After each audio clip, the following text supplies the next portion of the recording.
This is Chris Hurd, and you're watching the. Sorry, I got it wrong the first time. Chris Hurd, and you're watching. I'll do it again. Take two. I'm not an actor. This is Chris Hurd, and you're watching the Break It Down show. One more. Give me one more go. All right, one more crack. One more crack. This is Chris Hurd, and you're watching the Break It Down show. You know what? It's great about you, Chris, is that you take direction well. Hey, so I appreciate you coming on. First off, we have to acknowledge that Thank you. I am in Orange County and you are in Australia. What part of Australia are you in? Sydney. Okay, good. And is Sydney, are you born and raised city guy, or did you come from the country, or what? Look, originally from the country. Okay. The bush, a place called Benalla, and then moved around a lot. Actually spent a bit of time in America. And ended up in England for a long time, and then back here. When you figure out what it is that you want to do, I mean, you could say you're in the bush, but the reality is you still have TV and all these things growing up. You catch this bug pretty early, because when you look at your resume, and I've got your website up here, you can look at all of your work, and you've been at this for a long time, and making your way higher and higher in it. How does a kid from the bush in Australia figure that out? Look, there's no easy way, and look, I certainly haven't made it. It's a lifelong endeavor, film, and I think it's like anything. I'm sure you'll appreciate this. The more you understand, the little you understand, or the more you realize you don't understand. So, and film is very much that way. The more you get into it, the more. Well, for one thing, I now appreciate those guys make it look easy. The ones that are at the top, the veterans, people like the Coen brothers or whoever, these guys, and the documentary, filmmakers, those guys make it look easy.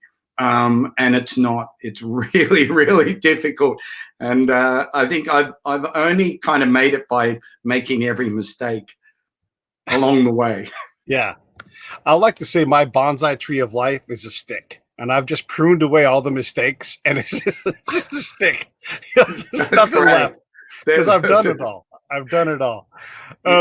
You've had a few lives too. I guess a bit of a cat, huh? Yeah. Oh yeah. That's for sure. I've been hit by a tank, our own tank. And somehow managed to survive. Literally hit by a tank. I mean, not my person, but the vehicle I was in was in a head-on collision with the tank. Jeez. And then it hit the vehicle behind us and just kept right on tanking along. And this is our guys. Well, that puts things in perspective. It really does. It really does. When you think about, okay, so you're a kid from the bush, and you're starting to get into TV, film, and it seems like people from Australia have to leave Australia for the most part to make it somewhere. Like, you guys got to go to Great Britain. Yeah. Why is that? Look, it's we are very isolated. Obviously, the other side of the world. So it's only a small community here. Probably like small town America in many ways. We're also quite, I think we suffer from, isolationism. A lot of the, I would say a majority of Australia is quite happily provincial, very, and I don't mean that in a negative way. But there are obviously a lot of negatives, or, there can be negative connotations. But look, it's unfortunately, you've got to go to America, or you've got to go to LA or London or New York to really, it's sadly, like, I think, they're all small islands or small countries. You find it's probably the same, that the gene pool gets very shallow, because effectively all the top talent leaves at an early age, and they're almost forced to even to be taken even remotely serious. You've got to almost go and make it somewhere else to come back to Australia. And that's certainly what I did. I tried to get into television you know, and well, on the camera side at an early age, and I just you know, kept hitting brick walls, and I did quite a few TAFE. That TAFE is like a tertiary education. I did a lot of TAFE courses, and they didn't really. They were terrific, and in fact, I'm doing one now again. But they, you know, there's no guarantee of a job. So, you know, my father offered a chance to go to college in America, and I went there. I went to Ohio State University, and believe it or not, that's where I got my first job, working for a production company. Excuse me, and I, you know, spent most of my time, you know, lugging gear around, camera and lights, and shooting small commercials. So, funny enough, my break came from America, in the Midwest. Yeah, and then I mean, you must know this because you were at school at Ohio State, but the Buckeyes are such a big part of American culture because of the football team primarily. I mean, the other sports do well too, but Ohio State, we instantly go to college football, even if we're not fans. Yeah, look, I love it too. I still watch it, and funny enough, I mean, this is showing my age, but I was actually there when, well, maybe this is actually something they'd rather forget, but when Woody Hayes dragged a Clemson player off the field, Yes. but it shows the passion there for the football, which you got to admire. You know, they live and breathe it, and a bit like we do with the Wallabies and rugby. Mm-hmm, mm-hmm. Okay, so I want to get back to the movie thing because we had Tony Toast on. We were just talking about this off mic, and Tony, you know, he made Longmire his own project because he knew that world, and then he got to do other things. So he got to make like a Depression era sort of rabble rouser movie where you have the machine and you have the workers trying to sort out who's going to be boss. And that's fantastic. Okay. And then he got to do season 2 of a show called The Terror that's out here, and it sort of takes these historical things. The first season was like looking for a sea passage across the top of North America through Canada, right? And yeah, and those guys basically found it, but they didn't come back. And so it's like, ooh, how can we take this and turn this into a thriller? You know, kind of. You mean they died there? Or they? Yeah, like, in real life, they died there. Wow, like Scott of the Antarctic. Figured it out, you know. So what caused them to not come back? And so then the season that Tony is doing, they took the internment of the Japanese here in America during World War II, and they threw like a traditional Japanese ghost story into it. When he was, these great ideas. When he was talking, I'm like, you know, what are the things that you've learned? Because, you know, he's somewhat new to this, right? Longmire hasn't been around all that long. Like, as an executive producer, I asked him, like, you know, what did you like? Oh my God, I couldn't do this without this particular profession or person. And he's like, yeah, the prop people. I had no idea. You know, I come up with these crazy ideas, and then they've got to go find era-specific, you know, cans of sardines in this case, you know, or this impossible stuff. And they can't just find one solution because, you know, the director's going to want something else. You know, they're going to be like, no, I see a round 10. And so they've got to already have all these things sorted out.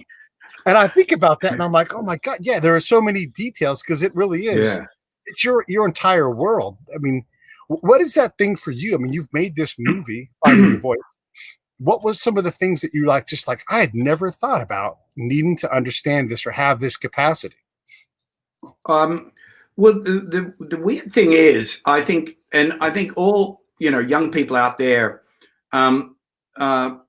it's funny. It's like music. Filmmaking is intuitive up to a degree, but the more you get into it, and once you start making a feature film, and not many people, you know, I hear not many people actually get it made. So that's probably the one thing that I am very proud of, getting it finished. What you learn is it's a collaborative.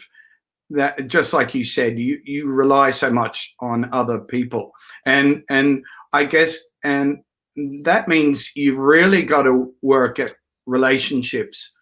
And I guess that was a really big learning curve too, because I wanted to be the, you know, the auteur, the great, you know, I wanted to be a Fellini or a Godot, a Truffaut. I wanted to be, or one of the one of the great. God, there's so many American directors, but look, that comes, I think, with a huge amount of experience and knowledge and respect and appreciation for all the other elements of filmmaking. For example, the props, the art department, they're invaluable. In our film at that entry level, it wasn't, I mean, we just didn't have anybody, right. But where you, like, for example, I mean, Adam Saunders was I mean, he was the clapper loader. He was the sound recordist. He shot some B-roll. He was pretty much doing, he, at the time he was very young. And by the way, Adam is the lead actor. He plays the character E. I actually met him working for the ABC, which is, our broadcast, Australian Broadcast Commission. And I was doing children's TV there. Not for a long stint, but a very entertaining one. And Adam and I worked on some funny shows together, and we got to bond, and we were flying around a lot. And he was only kind of 19, and I was 3 times his age almost. And anyhow, we had a laugh, and we said, "Oh, we've got to make a film." And one thing led to another. But back to what you said, I guess I relied so much on him. And then later on, oh my gosh, just in the, sound is again one of those things that there's so much to understand and learn, and you can, and I'm sure you understand this, Pete, is so much can go wrong, and you just can't do that on your own.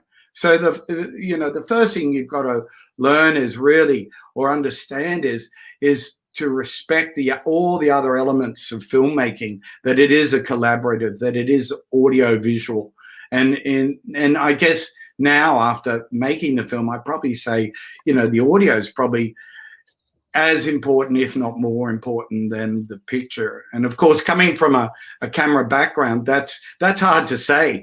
Because we're the ones that, I don't know if you've ever seen there's a brilliant American parody called Living in Oblivion. Oh gosh, anybody get a chance to see it? It's all about making student films, and it's got Steve Buscemi, is it? And anyhow, there's the cameraman is just such a wonderful character, because he's called Hawk, or oh gosh, somebody will get me up on that.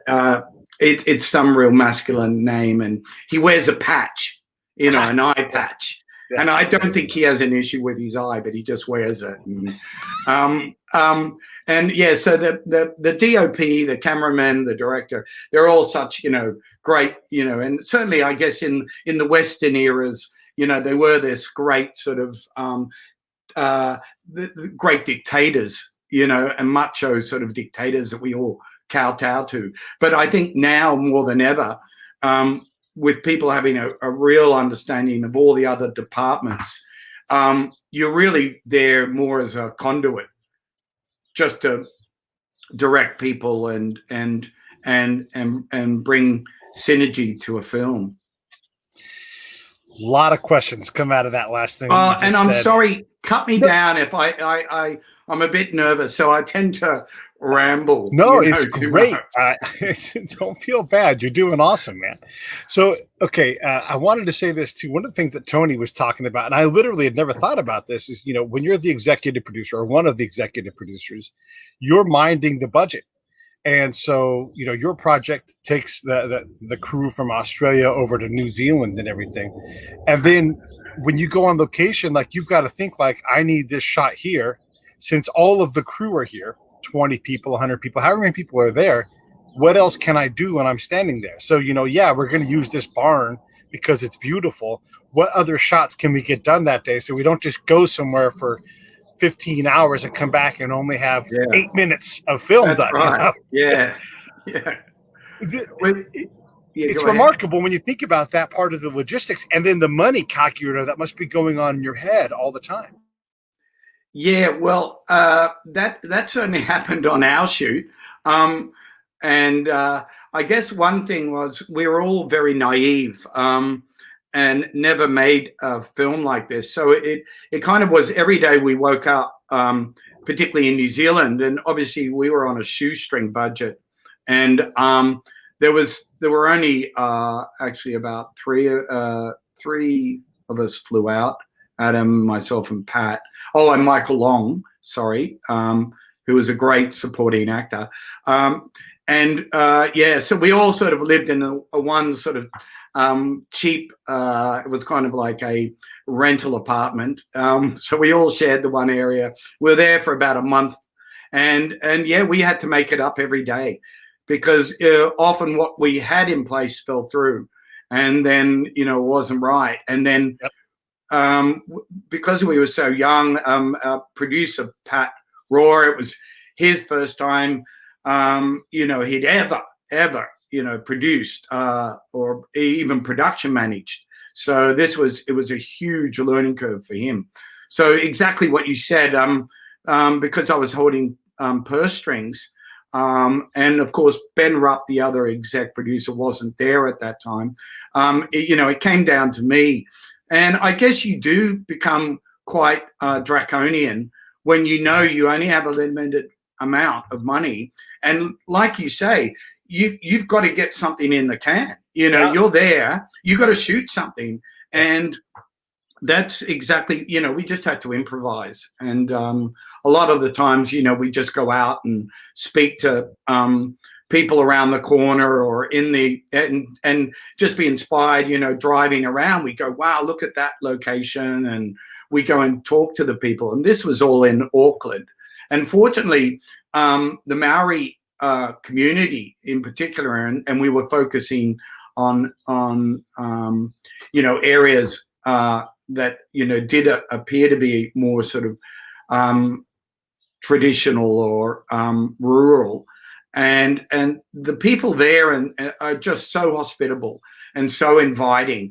And I've said it before, but the Maori people, the Kiwi people, not just the Maori people, but the Kiwi people really made this film because, without their 100% support and patience, because, we stepped on toes, and our ignorance, our cultural ignorance, the film wouldn't have been made. And they kind of tolerated us with a really good sense of humor. They saw we were complete idiots in the field, but they kind of realized we were trying to make a story with a heart, or it had, because I give them the pitch. Look, it's all about finding your roots, finding your family, and they kind of go, okay, these guys don't seem to be out here, shooting, a horror film, or not. I love horror films, but sure. We're making something negative. So we got a huge amount of cooperation, and again, it was probably that enabled us to get that 8 minutes a day. And I think that's kind of what we had to try and shoot to get the whole film done in a month. Of course, we failed, but we gave it a shot. Well, you got to start from somewhere. And again, like each one of those decisions, how do I get this done for free? What compromise can I do? Like I don't have $1,000 mistake to make up every, you're always balancing that. I wanted to ask you about sound too, because I watched the movie and completely enjoyed it. I love watching. I mean, I would call it a foreign film, an international film. Yeah. And I loved all the characters, especially Rhodey, Mr. Long's character. Yeah, I love that guy. He was brilliant. Can I just say too? Please. He's in in real life. I don't know if you guys know In Excess, the band. Yeah, for sure. Yeah. I love In Excess. Yeah. Okay. Well, he used to tour manage them. So he's like Blue Ribbon. He's a veteran of rock and roll, so he knew the character, and he obviously toured a lot in the UK. He's actually Australian, but he had a great English accent. He was able to put on a great English accent, and and yeah, when I first met him, I was kind of like, he'd done a bit of theater, and actually he runs Yarias here, so he's quite a big wig in the rock and roll industry. And anyhow, I was like, well, yeah, but can you do an accent and, keep it for, a long period of time?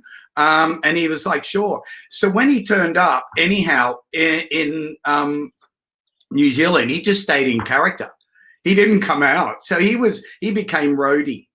Which was a real accolade to a guy who had sort of mainly done theater prior to the film. So hats off to Rhodey. He's actually a veteran rock and roller and an Australian. I was wondering that, because when you see him handle a guitar, that's someone who's had a guitar in their hand before. That's right. He's a very good player. Yeah, and his voice was wonderful. The accent aside, just the tone of it was, for me, it was very captivating. I was definitely interested in this guy's life. And when in the story, and I don't want to spoil it for anybody, but he kind of alludes to the fact that he's been on the road before. And then in the story, when they go on their journey, I mean, he's the perfect guy to have there. He, this is not a spoiler, but at one point there's some physical conflict between a couple of characters, and he's like on the end of receiving a punch.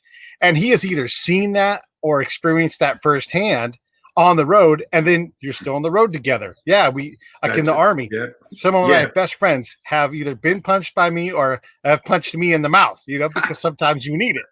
I love that. Yeah, that's definitely true. He was coming from the real place, and also in the film he was a bit of the Yoda, or he just let he set back, a bit of a Zen character, and let E make all these mistakes, which was kind of, it mirrored the reality of our production a little bit.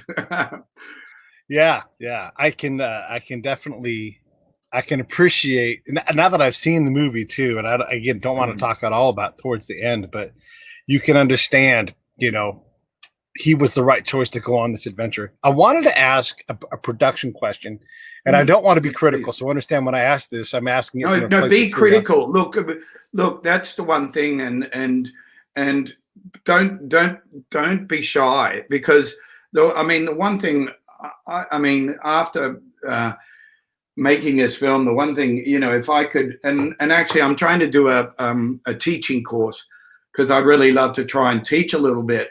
And I'd also love to make another film, but please ask me any question, because I think one thing, when I grew up too, people in film, they didn't share. It was a bit of a closed niche. It was a fraternity, and you kind of kept your knowledge, or certainly when I was trying to get in the industry and learn things, people would keep.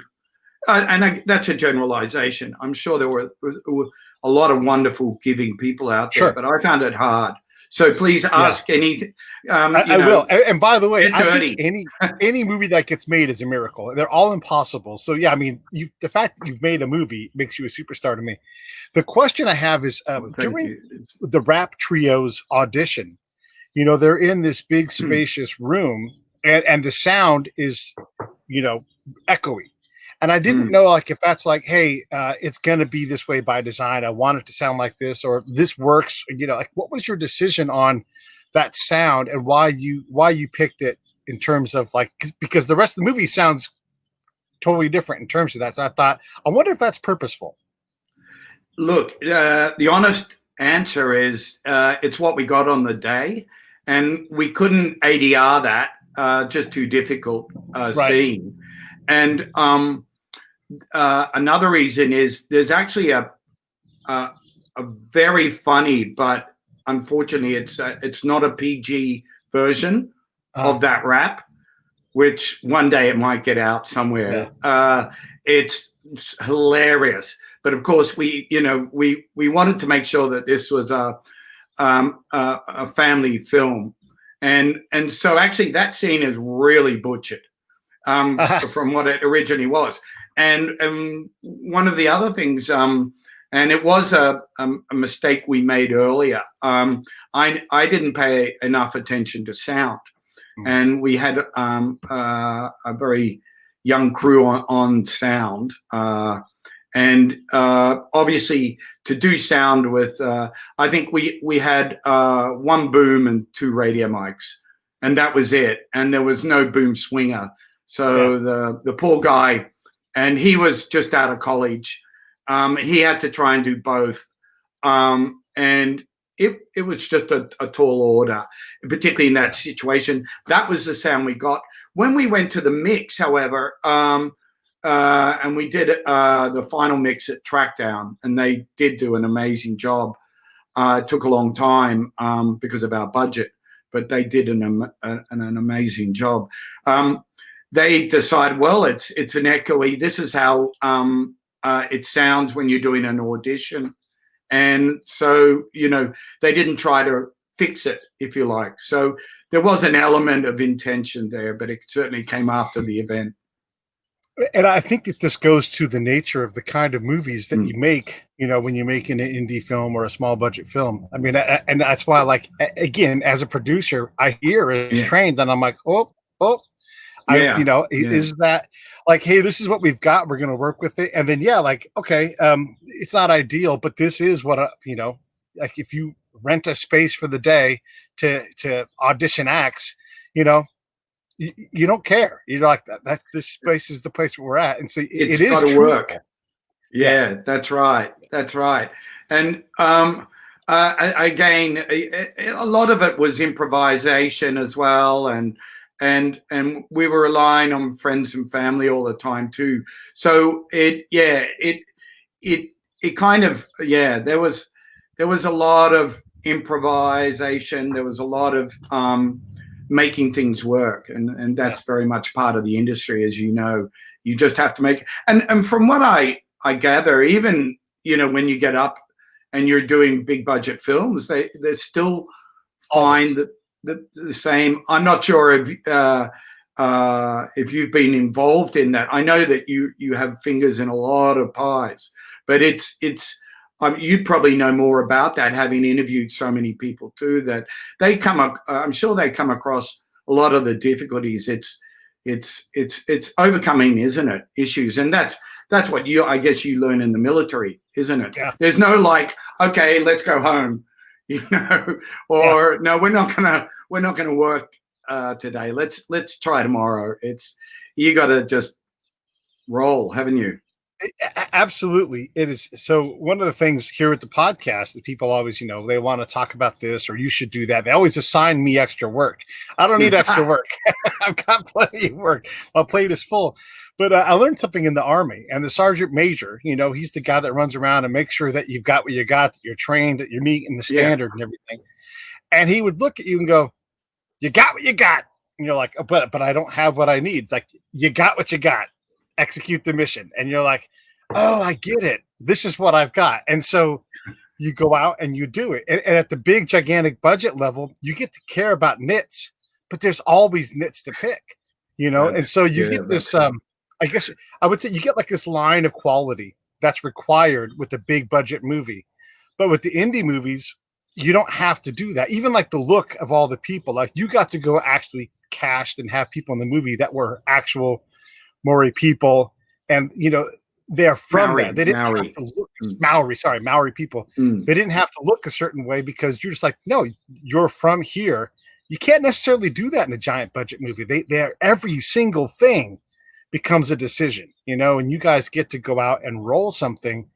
And I like that part. I like when you watch like these Nordic movies, from like Finland, when they have a film that comes out, the people who star in them look like real people, I mean, that might be a little paunchy. Yeah. Their nose might have been broken when they were a kid, and I'm just like, yeah, that's a real person. And it's so easy to believe. It's one of the reasons I think Britain has such great actors. I was just going to say that, but also America too. And I see it more and more in the bigger productions. But and it's a mark, I think, of incredible thought or appreciation. I mean, you again, I digress to the Coen brothers, but you look at all the bit parts in the Coen brothers, and the same with British films, great British films. The bit parts are just extraordinary. You know, they're played, you know, often by real characters that, funny enough, in that situation, usually they're trained. But look, in our circumstance, we were just again very fortunate to be able to to meet extraordinary Maori characters as we traveled around, who were just perfect for the parts. And the thing, because dancing and music is such a strong part of their culture in the Maori community, they're all incredible. I mean, it's a cliche, but they're just multi-talented. It's for example, like Adam Saunders, he can sing and dance like nobody's business. I mean, he's a freak. He can sing and dance incredibly. And these people, for example, Rabbit, the Thomas Stowers is the character. We're actually at a festival. It was a day off, or it was a day where we didn't have any locations, and I was out desperately looking. We turned up at a festival, and there's a guy up on stage, and he's dressed in drag, I think, and he this huge guy, and he's singing Barry White, and he's singing Barry White better than Barry White. Wow. And yeah, and I'm just like, I've got to meet that guy. He's just insane. And it was Thomas Stowers, and I get to know him, and we're just talking behind stage, and I'm saying, look, we need a villain. We need him next week. Can you play the part? And he goes, well, actually, I'm a boxer by trade. So here's this guy singing Barry White up on stage at a community festival, and we're somewhere out of Auckland or something. And the next week he's playing the bad guy in the film. And again, and I'm sorry to go on about it, but it wouldn't have been made without the assistance of the Maori people, and again, as I say, their patience and sense of humor, because we were just crazy. I guess I should say it probably helped a lot having Keisha Castle Hughes, because again, that was just a gift from God to get her involved, because obviously she's an A-list, and I know she's got a lot of has had a lot of exposure in America after Whale Rider. Right. I believe it grossed something like 30 million or 40 million in America, which was extraordinary. I don't think any New Zealand film had done that before, or even Australian, bar Crocodile Dundee, or one of the older ones. But I think having Keisha Castle Hughes really gave us a bit of cred when we obviously had no cred. So when you needed it, when we needed it, the Keisha Castle Hughes card was, we're just doing it with Keisha. Keisha, say hi, and that kind of worked a lot too. So thank you, Keisha, if you ever watch this. The film wouldn't have been made without you too. I wanted to ask also about the cousin who does the Lord of the Rings tours, and I just I absolutely believe that that's what that guy does for a living. And then you're just like, this is perfect, new angle. I mean, he was so believable as that. Like, he just wore that same outfit everywhere, and I'm like, that's literally what that guy does. I tell you again, just a natural. We met him. He was a friend of a friend's. I think the runner. And he was a local character, a very colorful local character, should I say. Rode motorbikes, and always very cheeky with the police. And that was him. We just said, look, could you play this crazy character? And he was like, sure. And yeah, he just became that character. And I don't think he'd had any training whatsoever. And again, just he turned up on set. he performed, you know, take after take with us. And in fact, the crazy thing is, most of those guys, local guys, they only took 1 or 2 takes. That was the mad thing. Yeah, I think it was rare we ever did more than 3 or 4 takes. Again, I was shooting as well, and you know, being the, as you said, the exec producer. So I'm thinking, okay, that's going to be more terabytes of data, and that's more for me to edit. So if we can keep it down to 3 takes or 4 takes, and you set up a precedent like that, then people get it right. So when the next project comes up and you go to market, try to find some money to get it made, what job do you want to shop out that you had to do this time? You're like, you know what, I love doing all of it, but if I could get this off my back, I will gladly pay for that. Look, without a question, sort of producing, stroke exec producing, hats off to the guys that do it. And actually, I've got 2 great friends that are line producers. And on the big budgets, you have a line producer who's pretty much doing all the dirty work, you know, as you mentioned before, making things happen every day, hiring, firing. And that is a brutal, brutal job. And it's so hard to do that and keep tabs on other elements. So definitely never want to be a producer or an exec producer again. I'll take any other role. Any other role. I don't mind in front of the camera, but any other role, but not that one. Yeah, actually, Tony was saying a similar thing. He doesn't mind executive producing, but he's like, it's so hard. I'm their friend, but I can't be because I have a job to do. And sometimes that job requires firing somebody, you know, and saying, hey, this ain't working. You got to go. By the way, I love you. Let's talk next week, but you can't work here. And, you know, and it's like, it's just horrible to have to do that to people that this is their dream come true, and not today anymore, you know, and that's hard. It's really hard. And honestly, for a director, executive producer, editor, you know, it's just too many hats, you know, to do it all well. You know, you really need help to get all those things done right. Yeah, well, I wasn't in fact, I wasn't the editor as such. I did a version, but then there was a recut done as well. But yeah, look, it is unfortunately with low budget filmmaking, and you know, if you've got a vision or you want something done, it just comes down to economics. Yeah. I would have you know, been really happy to have outsourced all the work. And look, we ran into a lot of trouble once we got a rough cut.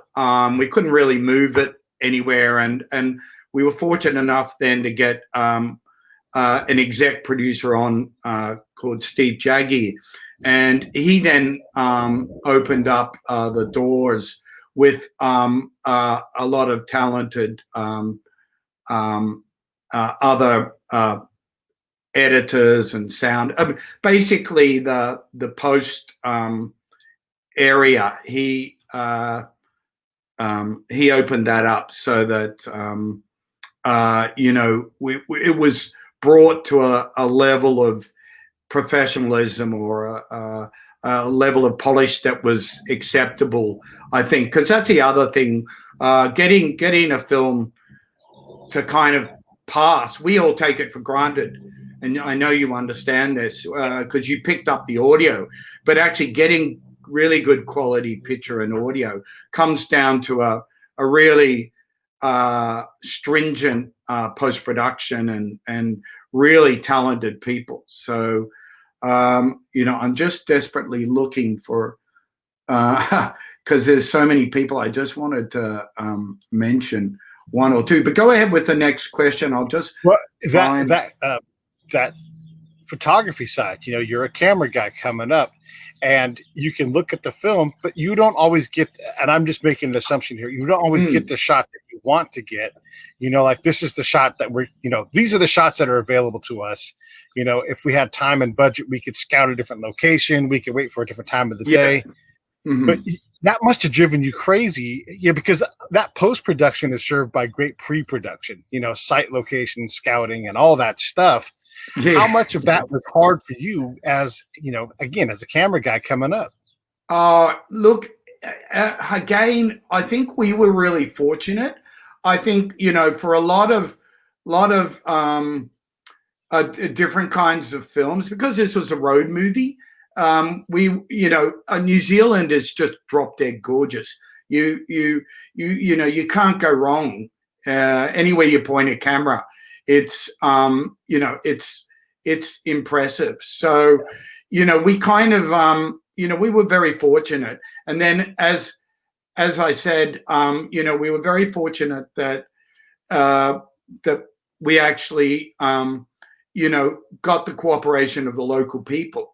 So that, the two of those made location scouting and if you like, shot design easy. And again, the light's amazing out there. And we were kind of in mid-season, and that's always a great time to shoot anywhere. I think, if you can get spring or autumn almost anywhere in the world, it's better than winter or summer, because obviously in some countries you get no light in winter, and in Australia, for example, the light is incredibly harsh. So from about 10 o'clock on, and I'm sure it's the same in America in areas, but from about 10 to 4, it's just ugly and harsh and horrible. So it's tough. Yeah. And these are things that not everybody realizes, but you're right. Like when it's summertime and the sun is high in the sky and as high as it gets, it doesn't have that magic that it does when it's that fall and it's lower on the horizon. It definitely makes a difference.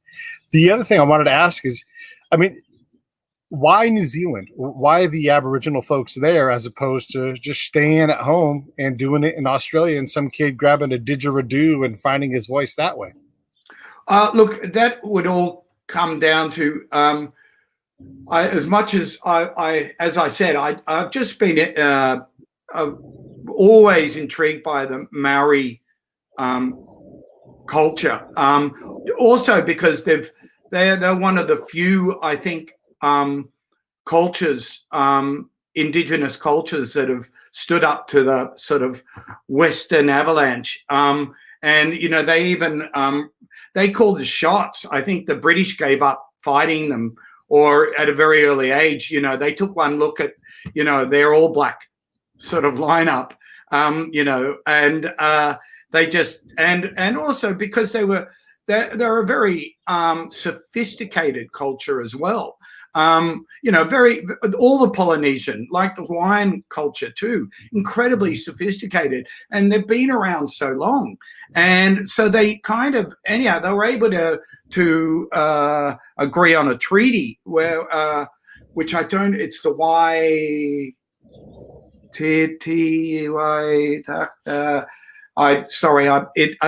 they were able to agree on a treaty very early on, which enabled them to keep their individuality, to keep their culture, and to keep their country. And so they've sustained that ever since. And again, so much by song and dance.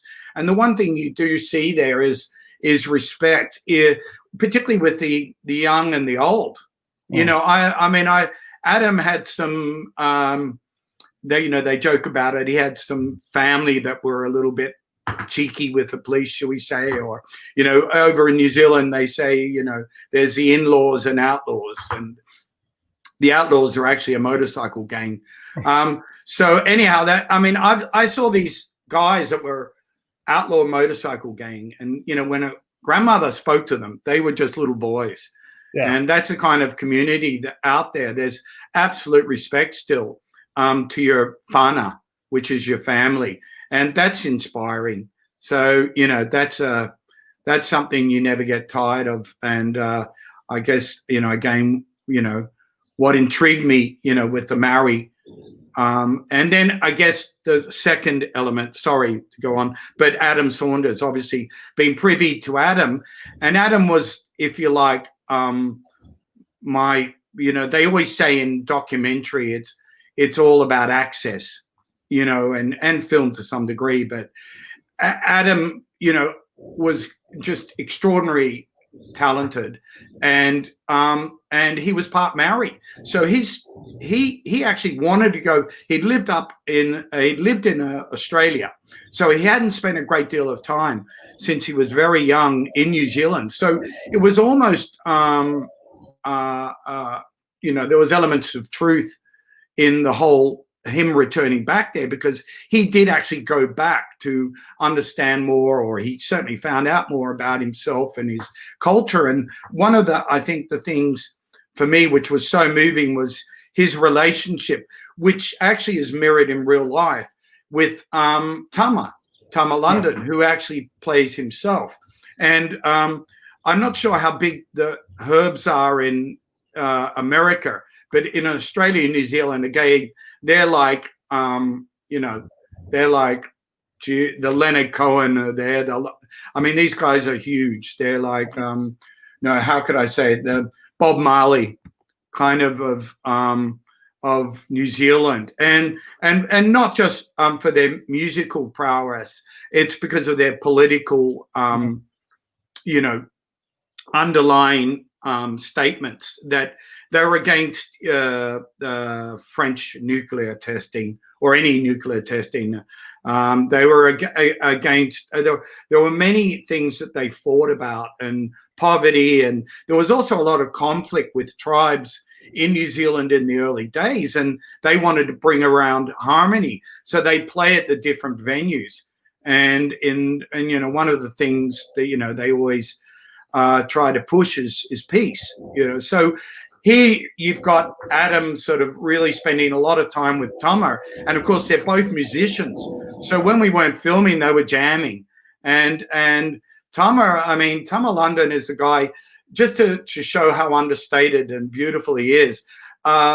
He's just the nicest person. Invited us to stay. In fact, we used to spend half our time in the Winnebago, because that was our home as well. That's in the film. We kind of lived in there as well. And he used to just let us leave the Winnebago outside his place, but he gave us the beds in his own house. And one day he brought something out, and Adam started immediately playing. He was going, "We'll go easy." Eric Clapton gave me that guitar. So this is the kind of guy you're dealing with. And I guess, sorry, I've gone right off the tangent. No, but again, we were just so lucky to have Tama in the film, and again, just played himself and was just so helpful, and just couldn't do enough. And when you're talking about the film and his role in the film, those photographs, I'm assuming, were actual his photographs, and talking about that social work that he was doing with the band. Is that correct? Yeah, absolutely, 100% correct. That was all original material from. Yeah, there were a lot of issues. There was a lot of trouble in some of the French Polynesian islands, and they actually went over there to do charity concerts, to protest against the French at that time. So very brave and very real. These were violent times. So it took a lot of balls. They weren't making money, so they did it for the right reasons.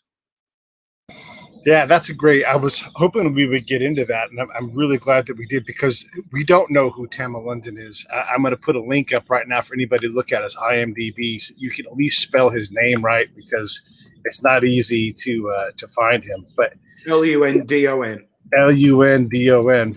And so that's in the show right there. If you're looking at the show notes, I'll put it into the show notes later on if you're on the podcast side.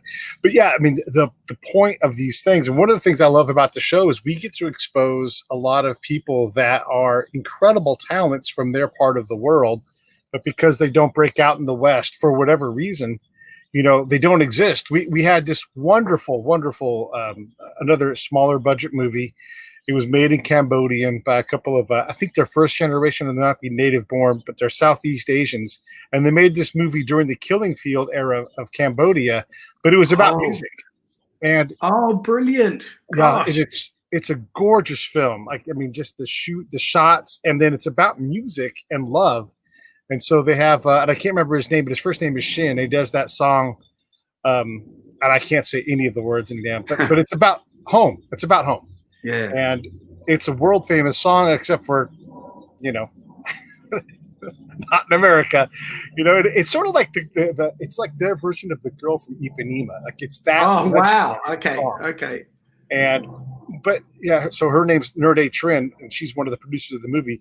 But yeah, it's just this love story, but it's got a lot of this traditional music, and they basically take this national song, and it's almost like karaoke. Like, each character's kind of singing their version of it along the way, and it's just such a gorgeous way to tell the story. I'll send you a link to it if you're interested. Yeah, I'd love to. That sounds amazing, and that's what, you know, is I find it's. Again, it's humbling when you meet these musicians and people that are actually spreading the word, if you like, a positive word, you know, fighting the good fight through music or humor. I mean, God, the guys that can do it with humor, you know, we're not worthy. Again, but the musicians, again, you know, there's so much talent out there, and being able to do something like that where you're not subversively, but you're actually planting a seed, you know, making people go, wow, you know, okay, you know, I hadn't thought about that, or look, it's an introduction to somebody else's life.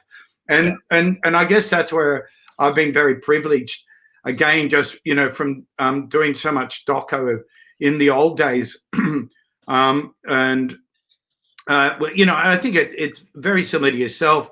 You know, you get a world education, and it just humbles you. Nice. And even I did a Lonely Planet when it first came out, right? That series, and we were doing the Mayans in Mexico, and it was tough going too, because we had to hike up all these, you know, the Aztecs built all these great pyramids, but also there's volcanic mountains and everything, and you're in the jungle. But again, you meet the local people and the indigenous people, and it's also like I did some shows in Brazil, and I did a series on leprosy, and just meeting these people in Brazil in leprosy, and then seeing the doctors, you know, again, who are on the front line. I'm sure you've seen it all in Afghanistan and Iraq, but it's these, you know, the teachers and the doctors that are out there. You meet them, and it's not even so much the NGOs, it's the people that are involved in the grassroots, you know, with the communities. Not they're telling the community so much what to do, but they're working with them, that you just think, God, these are the unsung heroes. And I always have to take a step back, because like you said, I'm always thinking, okay, I've only got 2 weeks. I got to get in. We've got to get out. We got to get the shot. And, you know, unfortunately these days, in my era, it was easy. You turn up with a camera, most people liked you. Nowadays, there's so many people, and unfortunately, people doing it for the wrong reasons. Some people, or, you know, it's not altruistic, or it's not, you know, at least, yeah, look, I was doing it for myself, I suppose, initially, but I tried to keep on the straight and narrow. I can't say I didn't sell out, but you got to make money. You know, like, well, that's it. You've got to, unfortunately, in our business, you know, that you got to keep reinventing yourself. And hats off to you with your program. I mean, that would have taken balls to go from your background. But having said that, you've always been in communication, so I guess. Yeah, human communication. By the way, the movie is called In the Life of Music. That's what I was referencing. Oh, okay, well done. It's called Champa Batambang. It's about Batambang, and it was written. I got to get these things in there because it's so important. By Stan C. Samuth, and this guy wrote one of the classic songs the world has ever heard, and so it's really neat. Anyhow, you guys should definitely check that out for sure. But most importantly, because we're talking about your movie right now, you know, this musical chord that you set, you know, and it's called Find Your Voice. And literally, I gave that advice to someone who's like, I wrote my own song. What do you think? And I get to hear a lot of music. We have a lot of musicians on, and I'm like, I hear your influence, but I don't hear your voice, you know, and it's such a vital part for a musician. Just because you can put music together on your computer doesn't mean that it, you know, you can be proud of it, but there's something more that you have to find as an artist. And it seems like that's sort of like the point of this movie, is like you have to find that something more. Thank you so much for picking that up, because it's often lost on people. Because look, it is a very simple film, and I've always called it a matinee. It's a roller coaster ride, but it's a matinee. It's a simple matinee, and it's not pretentious. It's not trying to be a blockbuster.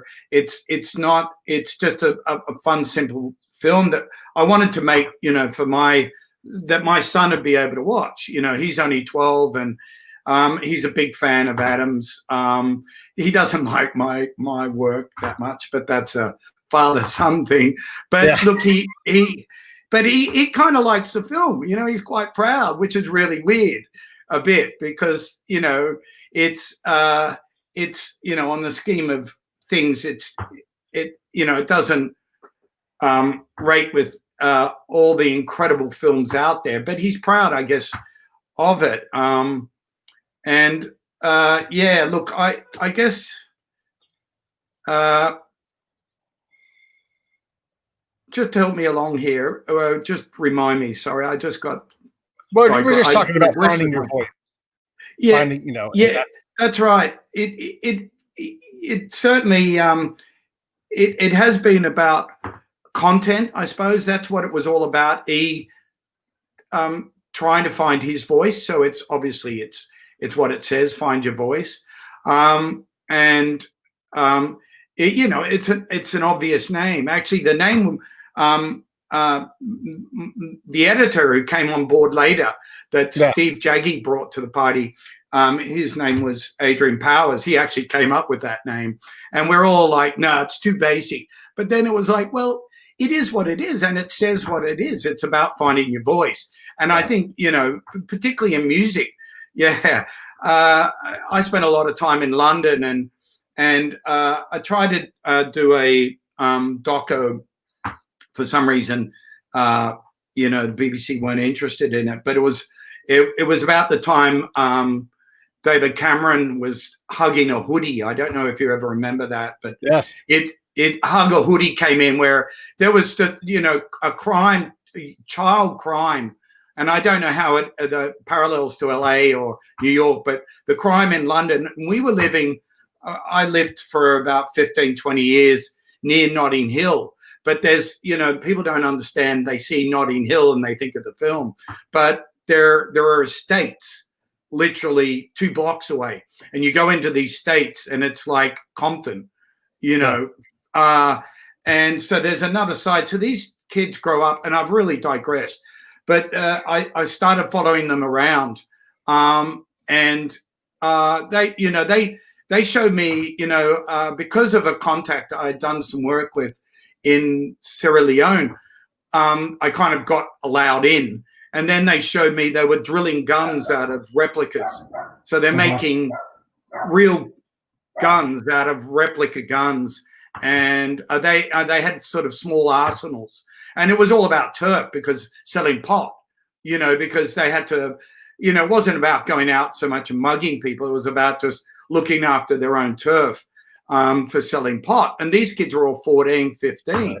And I just was blown away by it. And I guess the thing that struck me, and this is when I met Adam, he was in a band too, singing, you know, and sorry, Adam, your lyrics have never been, they're kind of entertaining, but they're, you know, it was all about love, let's say, or what a guy wants to do. And, you know, and that's, you know, we brought that into the film, you know, where he's trying to sing the most ridiculous, trying to impress Keisha. Anyhow, long story short, these guys were singing the most horrendous lyrics in their rap songs. And, you know, it was just, yeah, it was just kind of like, well, come on, guys, you know, here you've got, if you're going to create something and make, and you know, they were really talented musicians. Well, you know, why not really think about the lyrics? Why don't you rap about your single mum who's struggling to pay money, and that, you know, actually the pot you're selling subsidizes the whole of London, you know, and that's why the government turns a blind eye. Or, you know, I'm going off the Richter here, but the whole thing, it's I think, you know, learns from Tama that, you know, it's so important to express or to talk about what's going on in your community and how you feel. And I think that's a real problem with our kids and social media now. It's ironic that they've got a platform more than we've ever had, but unfortunately it's been used for all the wrong reasons. And the percentage that actually use it for real self-expression is down to kind of, you know, the artists or the musos that are, you know, serious. And it's like, well, why can't my son, you know, I wish he would express himself, but he's too interested in being cool. I'll probably get in trouble if he ever hears this, but you know, it's all about being cool, being seen, and I guess that's what it was all about, trying to say. There's nothing wrong with making, I mean, NXS is a band where, you know, you had good music, but once Michael Hutchence added the word and the smolder, it was like, whoa, this is something different. And they didn't have a lot of social conscious in their stuff. And there's a space for that. But, you know, not everybody's Michael Hutchence either, you know, so you've got to find it. And the other thing is, we've learned this from the show. We had a rapper on, his name's Drez from Black Sheep. You've heard his music, but he was one of the pioneers. He was the first guy to get on Johnny Carson, you know, as a rapper. Oh, wow. And and he said, you know, basically, and I'll make the story shorter, but he has this recurring dream where he's a slave running away, you know, trying to break through, and gets to this microphone in his dream. And it's like, what are you going to say right now? And when you look at the power of the modern microphone and what you can do with it, I struggle to understand why someone wouldn't at least consider saying something more important than a lot of the things. I don't want to be critical of anybody's art, but, you know, there's so many things you're like, that if that's what you've got, if that's what that moment is for you, then God bless, you're doing it. But maybe take a moment and think about what really matters to you, you know? Oh, definitely. And but also I think people do it in different ways. And I think that's what's great about your show too, is that it's kind of, you know, I constantly push myself to broaden my horizons, because sometimes people are expressing themselves through art and you just don't understand it. And that's, you know, going back to In Excess or Hutchence, it can be one line. Sometimes something, as you know, because beautiful poetry, you know, is always the residue of profound thought. So the simpler and the better, you know. That's why, you know, they say a picture paints 1,000 words. It truly it does. If you can say, you know, something, and that's where great films are, you know, Jacques Tati, or, you know, even Buster Keaton and Charlie Chaplin. I mean, God, what they could say, and, you know, pathos and humor and all sorts of things, and even without saying a word. So there's so much people can do, but I guess it's just thinking, you know, do we have any time these days? This is the problem. You know, you think with COVID, you know, it would have enabled, but I think, you know, Netflix, God love them, and I'd love to be on there one day. They made a lot of money, but I don't know, you know, if people were really investigating. I mean, here's one example. I've got my doctor's a friend, and he has this. He's, you know, he wears bare feet a lot, and he's quite lateral. Anyhow, he has his own website, and it's oh gosh, now it's Activated Walls is the name, and it's basic graffiti. It's graffiti all over the world. It's called Activated Walls, and it's part of he's a curator for his own virtual gallery. And what he does is he does art on restaurants and walls, but the art only has like a month and then it's replaced. And that's part of the beauty of it, that it just says a statement. It's got to say something, and it's not caught up in the ego of, like, yeah, that's my piece of art, that's my film, it'll be here forever. It's that whole, it's here now, that's me, and it's gone tomorrow. And there's something beautiful about that, because then you got to keep recreating. But it's all those avenues that I would never have looked at graffiti until he kind of turned me onto it. And that's my doctor. Yeah, I mean, yeah, it's interesting because graffiti is invisible art. It literally can be right in front of your face, and not something that you would ever even think to ponder, even to even acknowledge it exists. And you're right, someone's art is someone's art. It's just when you see art that's shallow and vapid, you're like, well, that's pretty shallow, pretty vapid, but you know what? It's a good start. Yeah, well, that's right too. My advice is always slow it down, strip it down, see if it's still a good idea. And if that idea can live, whatever it is, whether you're taking the production value out of a song, or you're painting less on the strip it down, slow it down, and see what's there. And you might find something that is truly unique for you. That's sort of my basic advice that I try to follow myself, but I'm terrible at it. Are you a musician?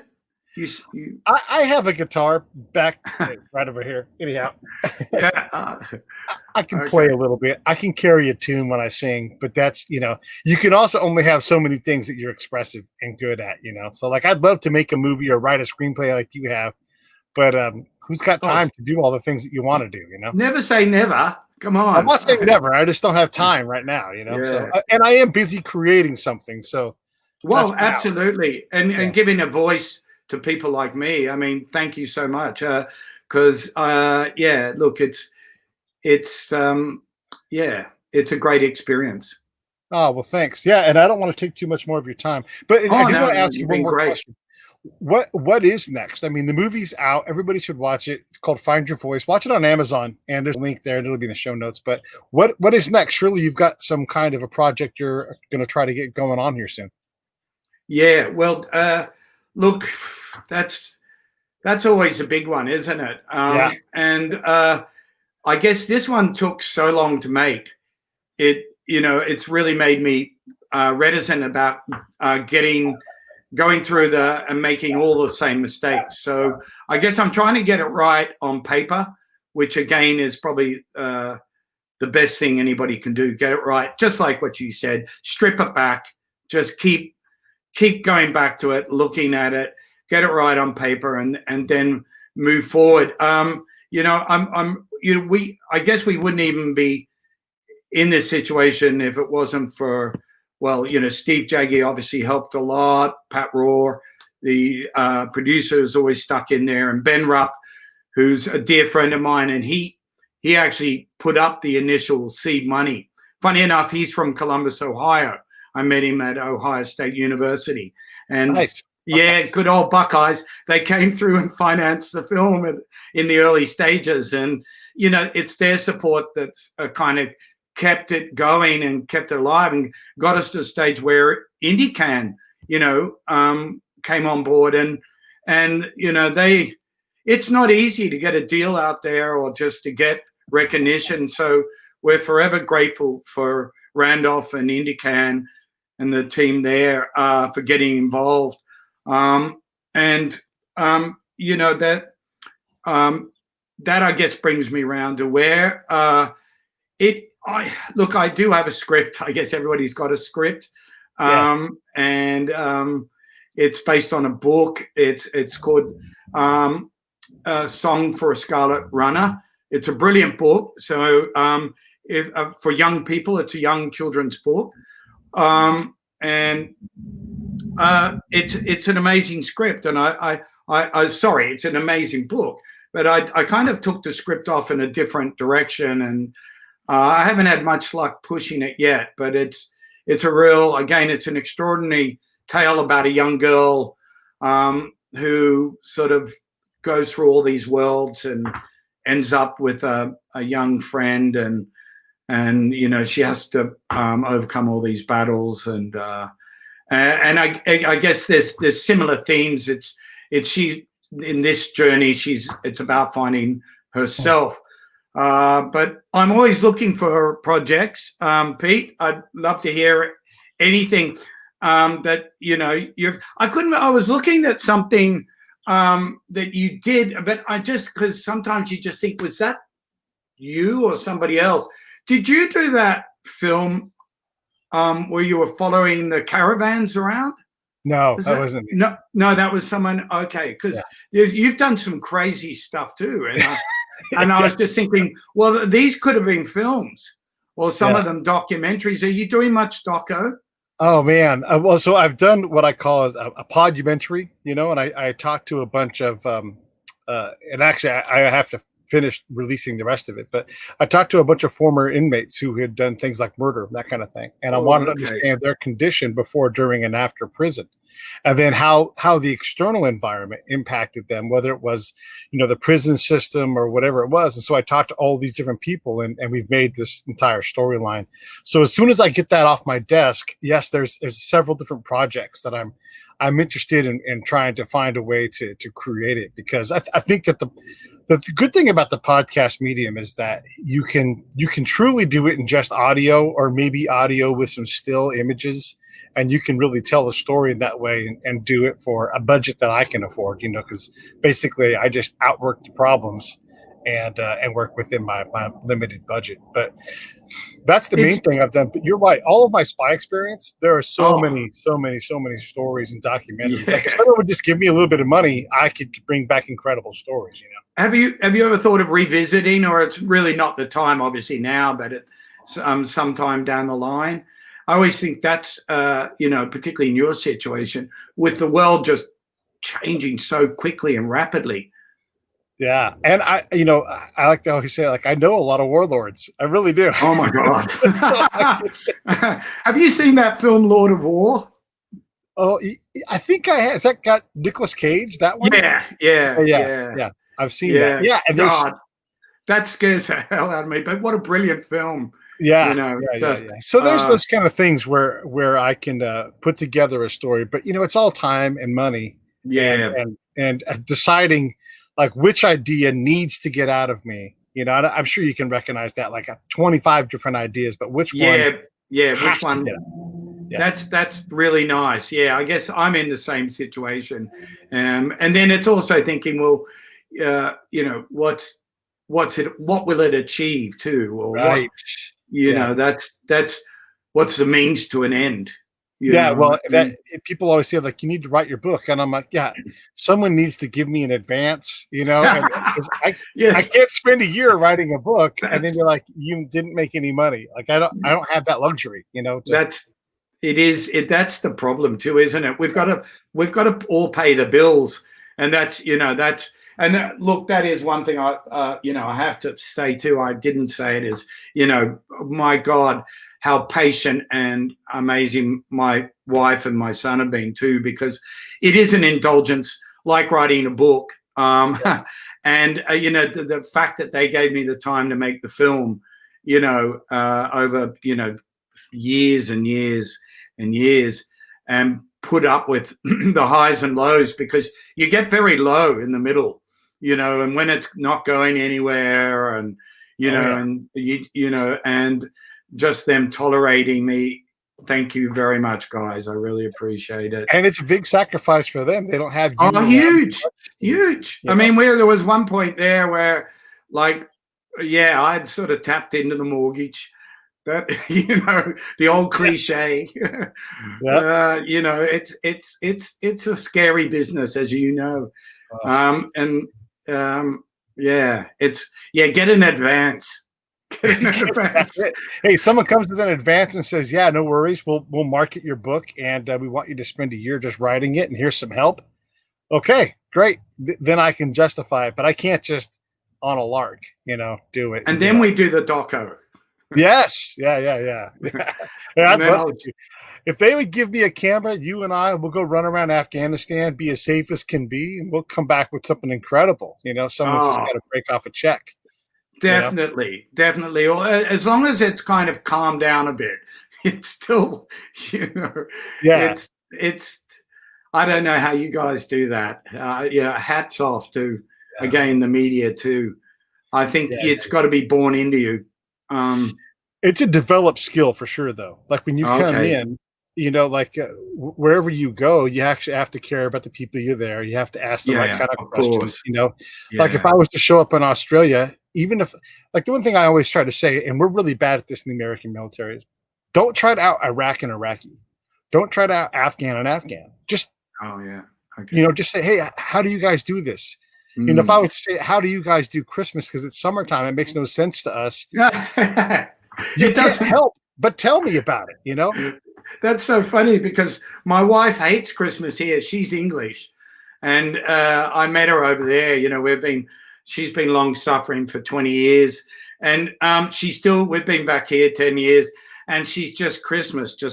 She's like, you know, I need a fire. You know, I need hot brandy and eggnog. And, you know, and why are we having a turkey?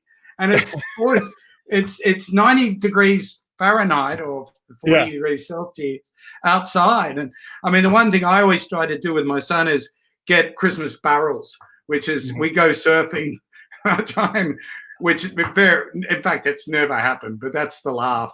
We always go out and try and have a surf Christmas day. Anyhow, we're right off the subject, aren't we? I mean, this is my exact point. Like, I just bring it up, and you just go on for 5 minutes talking about it. That's what people like me do when it comes to like going to these other places. So when I'm sitting across from someone, you know, when they say you're safe here, nothing will happen to you, I have to let them be my security. You know, and it's not all the time. It's not with a rash decision. But I have to work my way in to build trust with them, and then measure that trust, and then, you know, let them know they can trust me by exposing myself to their protection or whatever it is. Yeah, sure. And I guess you're giving a part of yourself every time, and you're obviously putting yourself out on a line. So I really appreciate that too. And I guess that is, we all kind of have to do that, don't you? You have to kind of just believe in other people as well, because it's so easy. You and your business and my business, or our business now, but it's so easy to get jaded, so easy to get cynical, and bitter and twisted too. You know, after 1,000 refusals. Oh, that was another thing. Can I just one thing very quick? Please. I know we've got to go, wow, being invited to the Maui Film Festival, can I just say that was a turning point. That, you know, look, that was more than enough return than I could ever have dreamed for in my entire life.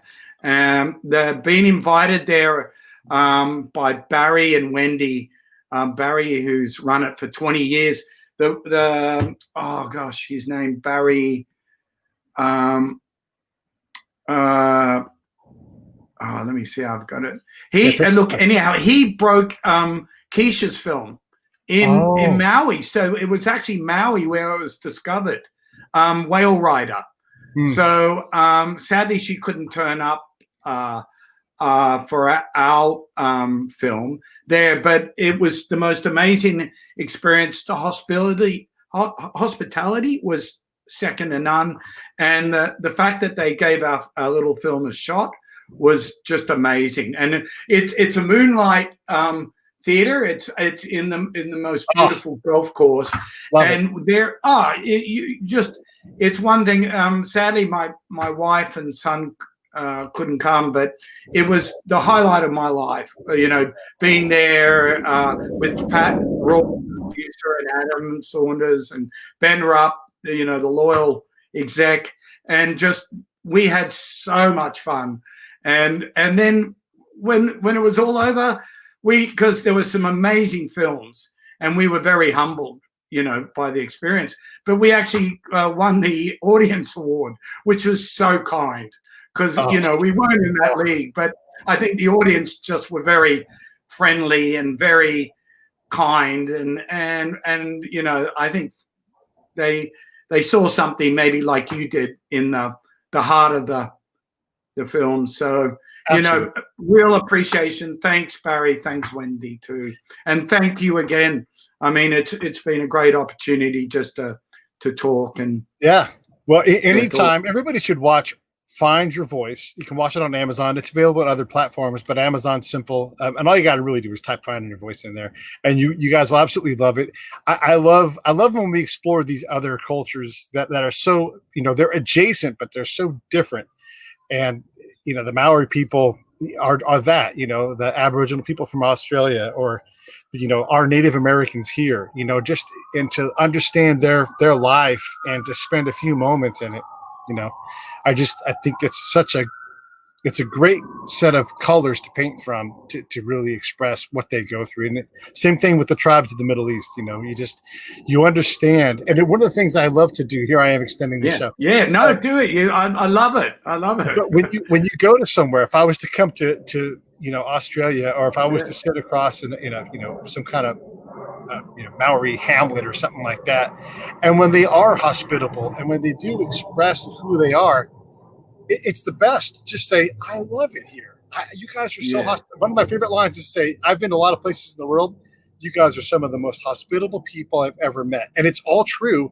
And they love it, because everybody wants to be a good host. Everybody wants to make you their best dish.